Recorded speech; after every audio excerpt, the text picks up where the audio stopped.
श्री स्वामी समर्थ. तुम्हा सर्वांचं श्री स्वामी समर्थ कृपा या चॅनलवर मनापासून खूप खूप स्वागत. स्वामी कृपेने तुमचा आजचा दिवस शुभ जावो. स्वामी महाराज तुमच्या सर्व चांगल्या इच्छा पूर्ण करोत हीच स्वामीचरणी प्रार्थना करते आणि आजच्या व्हिडिओला सुरुवात करते. अक्षय तृतीया ही सर्व पापं नष्ट करणारी आणि सुख प्रदान करणारी अशी तिथी आहे. 3.5 मुहूर्तांपैकी हा एक शुभ मुहूर्त आहे. त्यामुळे या दिवशी आपण दिवसभर कोणतेही शुभ कार्य करू शकतो. या दिवशी केलेल्या कार्याचा कधीही क्षय होत नाही.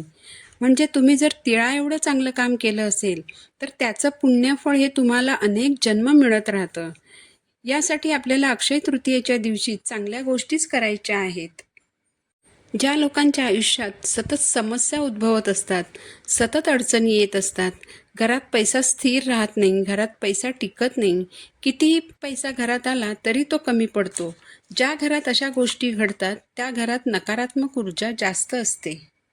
जर तुमच्या घरात नकारात्मक ऊर्जा जास्त असेल तर तुमच्या प्रत्येक शुभकार्यामध्ये अडथळे उत्पन्न होतात.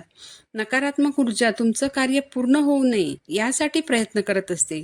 तुम्ही एखादं काम हाती घेतलं असेल आणि तुम्ही प्रयत्नांची पराकाष्ठा करूनही ते काम पूर्ण होत नसेल तर ते तुमच्या घरातील नकारात्मक शक्तीमुळे होत असतं.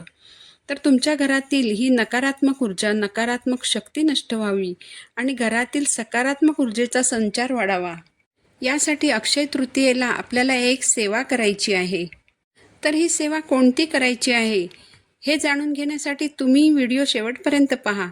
चॅनलवर नवीन असाल तर चॅनलला सबस्क्राईब जरूर करा.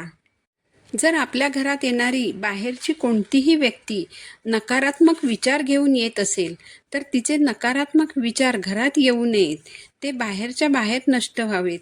यासाठी आपल्याला 11 लवंगांची एक सेवा करायची आहे. तर 11 लवंगांची ही सेवा अक्षय तृतीयेच्या दिवशी दिवसभरात कधीही करायची आहे. जेव्हा तुम्हाला वेळ मिळेल तेव्हा ही सेवा तुम्हाला करायची आहे. यासाठी 11 लवंग घ्यायच्या आहेत. या लवंग अखंड असाव्यात, म्हणजेच फूल असलेल्या लवंग असाव्यात. तर या 11 लवंग घेऊन आपल्याला देवघरासमोर बसायचं आहे.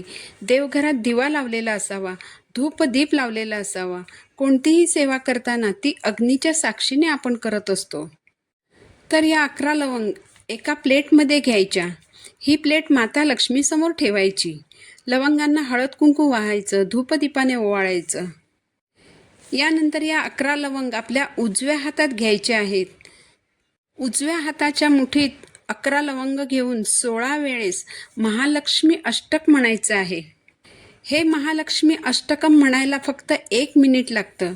कारण तुम्हाला माहीत आहे महालक्ष्मी अष्टकममध्ये सुरुवातीच्या ज्या 8 ओवी आहेत ते फक्त महालक्ष्मी अष्टकम आहे आणि उर्वरित ज्या ओव्या आहेत ती फलश्रुती आहे.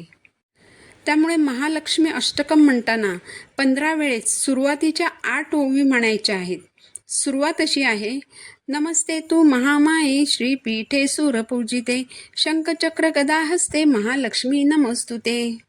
तर 15 वेळेस महालक्ष्मी अष्टकममधील फक्त 8 ओव्या म्हणायच्या आहेत आणि 16व्या वेळेस संपूर्ण महालक्ष्मी अष्टकम म्हणायचं आहे. म्हणजे 16व्या वेळेस महालक्ष्मी अष्टकम म्हणताना फलश्रुती सहित म्हणायचं आहे. लवंग हा मसाल्याचा पदार्थ माता लक्ष्मीला अतिशय प्रिय आहे. तसेच आपल्या कुळदेवीला सुद्धा लवंग अतिशय प्रिय आहे.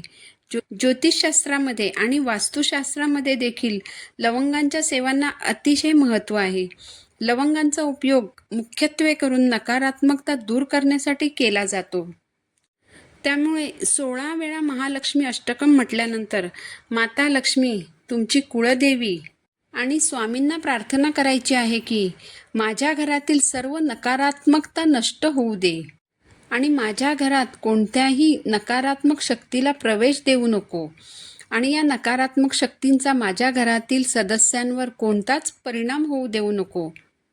सर्व वाईट शक्ती या मुख्य दरवाजाच्या बाहेरच नष्ट होऊ देत.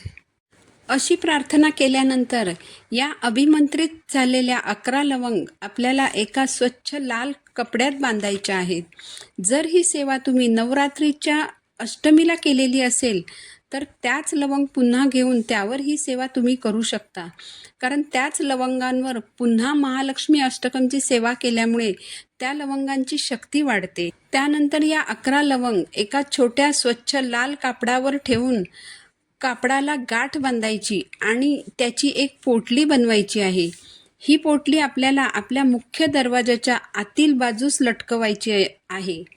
म्हणजे आपण घरातून बाहेर पडताना आपल्या उजव्या हाताला जी बाजू येईल त्या बाजूला दरवाजाच्या वर ही पोटली लटकवायची आहे. यामुळे आपल्या घरात येणारी बाहेरची कोणतीही व्यक्ती जेव्हा एखादे वाईट विचार मनात घेऊन येत असेल, तर जेव्हा ती व्यक्ती या पोटलीच्या खालून घरात प्रवेश करते तेव्हा तिच्या मनातील सर्व वाईट विचार हे आपल्या घरात प्रवेश करत नाहीत, ते बाहेरच नष्ट होतात. आपल्या घरात येणारी कोणतीही व्यक्ती ही कोणते वाईट विचार मनात घेऊन येत असेल हे आपल्याला माहीत नसतं. आपण त्या व्यक्तीचं स्वागतच करतो. पण आजच्या युगात असं झालं आहे की कोणालाही कुणाचाही चांगला संसार चालू असेल तर ते खुश होत नाहीत. उलट आपल्या घरात काहीतरी वाईट घडावं अशीच इच्छा करतात. तर तुम्ही कधीही कुणाचंही वाईट व्हावं अशी इच्छा मनात धरू नका. कुणाचं वाईट व्हावं असा विचारही मनात आणू नका.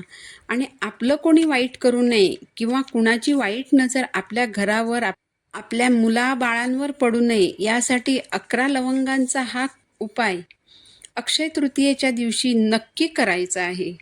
याचा तुम्हाला 100% फायदा होईल. माहिती आवडली असेल तर चॅनलला सबस्क्राईब जरूर करा. पुन्हा भेटू नवीन व्हिडिओसोबत. श्री स्वामी समर्थ.